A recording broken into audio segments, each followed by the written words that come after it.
Location up here.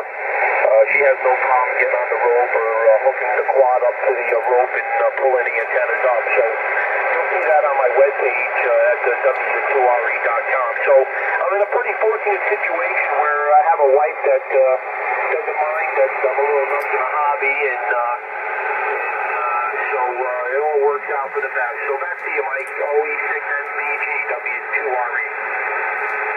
You're very fortunate there, no question about that. Where are those tower pictures? I'm trying to look at it, recent posts, recent comments, archives, and I'm not exactly sure where to look there. Go ahead. Okay, yeah, let me get to the site there. When you right there, the black, where there's some icons right there in the black where it says place, it says home, prayers, butchers, shacks. Under butchers, under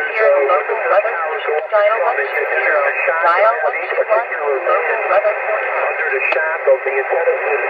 The most impressive pictures of all are the ones that are under shack, and it says bird's eye. The bird's eye pictures give you a view from atop the tower. Go ahead. Oh, very good. Were you in Russia this year, in Moscow? No. I wish I did go. I wish I could have gone, but no, I wasn't. I did contribute to the event, and then got the T-shirt, guys. Oh, okay, very good. Yeah, well, I had the opportunity to go there, and I thought, well, we must have met then, but we, of course, we haven't. Go ahead. Roger. Yeah. Well, I didn't qualify for one. I wasn't looking to qualify for it. And for the one that's going to be 2012. Is it 2012? Yes, I think 2012 is the next one, or 14. I can't remember. I'm trying to qualify for that one. It should be okay from two lands, but there is some competition, guys. Oh, there is some competition there for sure on the East Coast, no question about that. I'm just browsing through the pictures here. Well, that's a serious setup you're planning there. Absolutely wonderful, and looks very impressive. Looks very, very good indeed. And again, I think the terrain and the area around you looks pretty good, so you shouldn't worry about losing a decibel or anything towards Europe there. So really wonderful. Well, that's the making of a station. Really nice. I'm quite impressed with your achievements there, and I see you with a shovel in hand digging the first hole there. So it's really something. The birth of a superstation. Well, Mike, I'm working hard to make it happen. I did single op high power phone at T2 Worldwide, and there was one station that beat me out from New England. That was K1DG.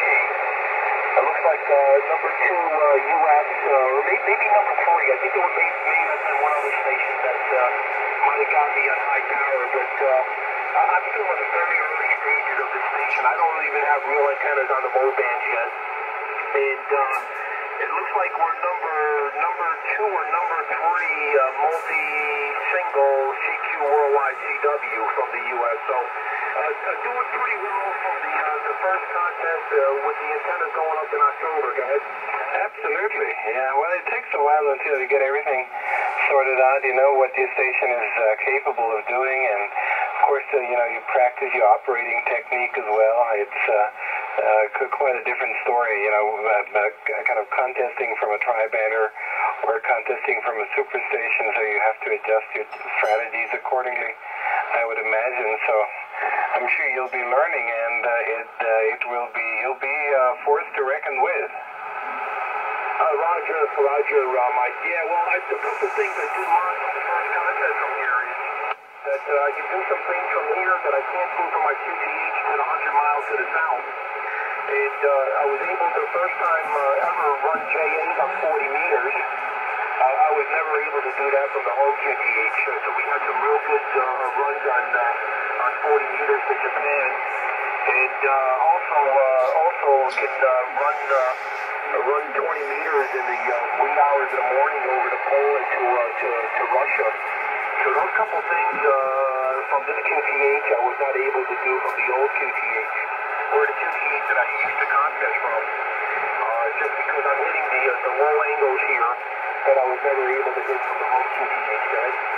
Oh yeah, and I'm sure it's a very quiet location too, and everything is probably a lot better, especially with where you are, the lack of neighbors and the quietness of the location. I'm sure you'll be able to hear layers of the station that you couldn't from home. So it looks very interesting. It looks like a very, very nice situation you're enjoying. Yeah, very good, Mike. Yep, yeah, we're definitely having fun. Every time I come up here, it's like a kid going into the candy store. I get every time I drive up here, Mike. It's a 2-hour drive, and when I get within the first, 10 miles of the QTH, I start getting excited because I absolutely love it up here. I wish I could live up here full time. Unfortunately, my work is further south. I worked for the same company for the last 27 years, and that's right outside New York City.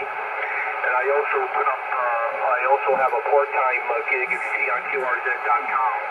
I'm also in the tower business, so just about every weekend in the spring, summer, and fall, I'm somewhere in the Northeast putting up towers. Go ahead.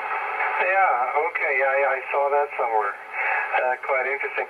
Well, when everything is, said and done, you probably want to remote the station, and that'll give you, of course, complete happiness even from home. Yeah, Roger. Yep, I can absolutely do that. As a matter of fact, my business partner in the tower business, he's a computer guy, so he can get that all set up for me. I'd never be able to figure out how to do that.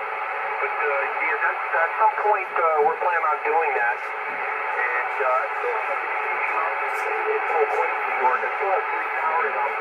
I took most of the antennas down to get this station up and running for CQ Worldwide. So at some point I will get antennas back up at the home QTH. Probably just a simple tri-bander and maybe a shorty 40 antenna, and get back on the air from down there. But yeah, I enjoy it up here. It's beautiful, and at some point I would like to retire up here. And what I plan on doing is once the station's built, and I have very little time in the summertime, I plan on maybe at some point renting this place out like a DS lodge or something for people to come and visit. The Catskill Mountains is really one of the most beautiful places in the U.S. and for people to visit from Europe or any other part of the world. It's a really nice place to visit. Much sightseeing here. Go ahead. Oh yeah, I certainly enjoy doing that myself.